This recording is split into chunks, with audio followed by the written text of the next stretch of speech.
Just this week, we secured a wonderful deal with South Korea. We were in a deal that was a horror show.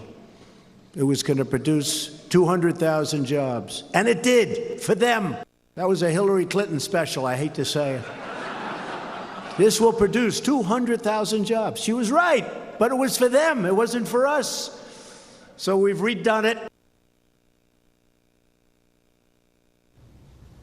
Welcome back to Justice Live from the nation's capital. That was President Trump giving a strong speech this week with a major focus on North and South Korea. Joining me now with reaction, former Deputy Assistant to the President, Fox News contributor, and author of Defeating Jihad, Dr. Sebastian Gorka. Thank you so much for coming in to talk about these important topics. Sure. We'll start with Russia with the news this week. 60 diplomats expelled from the United States in conjunction with other countries around the world doing the same. What is your reaction to that? I'm very happy. We're coming together as an alliance, as a group of Western nations, to take the threat from Russia seriously. It's not of the strategic size of the Soviet Union, but in some ways it can be more dangerous. According to some estimates, there are more Russian intelligence officers actively working in the West than there were at the height of the Cold War, and we see that they're doing nefarious activities, whether it's destabilizing countries like the Ukraine or the so-called near abroad of Russia, or whether it's potentially assassinating people on the streets of the UK. We have to respond.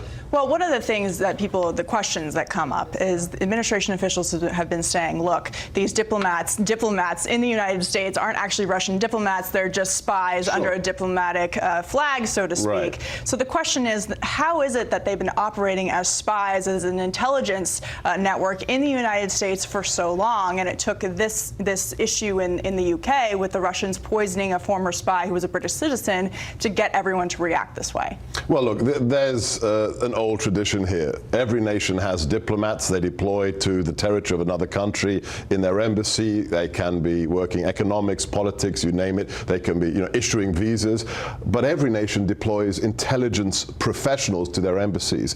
Now, in some cases, they're declared. You have a chief of station, and if it's a friendly nation, they'll know who the chief of station is, for example, from the CIA. But in the case of Russia, they pack their embassies full of, advisors, political analysts, economists who have nothing to do with those jobs, but they're actually intelligence collectors. They are SVR, they're members of the KGB's new organization, and they fill them full of hundreds of operatives. Well, the United States flag in St. Petersburg today came down off the U.S. consulate there. Russia has responded in what they say is a reconciliatory way in terms of reciprocity. But it seems to me that could actually be a distraction. Obviously, the expelling of diplomats here makes a statement, but should we be more worried about real attacks that Russia could be launching in cyber war? For example, the Russians, we found out a couple weeks ago, they actually infiltrated our energy sector, parts of the energy grid in America. So, this is important, obviously, an important show of force, but should we be also paying attention to other damaging aspects of how Russia will retaliate? We expected the tit for tat. We've seen this during the Cold War. This is what they do. But yes, absolutely, whether it's in the cyber domain or I'm far more concerned in terms of information warfare, psychological operations.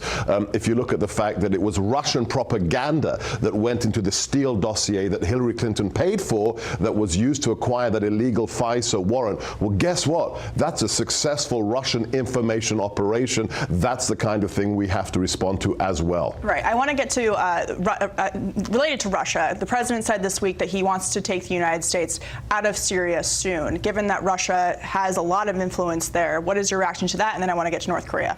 Look, I worked for the president. The president is not an adventurist. The fact that he is a conservative, he's the GOP president, he won the election as a GOP candidate, doesn't mean he's a neoconservative. He sees the invasion of other people's countries, whether it's Iraq, whether it's Afghanistan, as fundamentally un-American. We were born as a nation in rebellion to colonialism. He doesn't like it. So nobody should be surprised that he wants our troops out of Syria, because he wants to build the wall. He wants to do things back home. Yeah, Master Sergeant Jonathan Dunbar was killed this week in Syria. So that certainly gives us a reality check about what we're doing there.